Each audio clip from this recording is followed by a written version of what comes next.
எத்தனை சாமி வந்ததையா, இது எந்தெந்த சாமி தந்ததையா, எத்தனை பாட்ட சொன்னதையா, அத சுத்துற பூமி கண்டதையா, அடிச்சு வீசும் காத்துலையும் அந்த தகப்பனாச சுத்துதையா,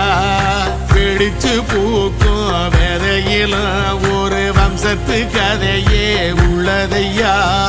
100 தலைமுறை சேர்ந்து செதுக்குன ஈர நலம் இது பாறையா, வாழும் வரையிலும் நீயும் விதைக்கிற கடமை இருக்கு கேளையா, கோடி விளக்காயேந்தி கிடந்த வீடும் இருண்டது ஏனையா, மாட விளக்கா நீயும் வரத்தான் வீடும் ஏங்கி நிக்குதையா.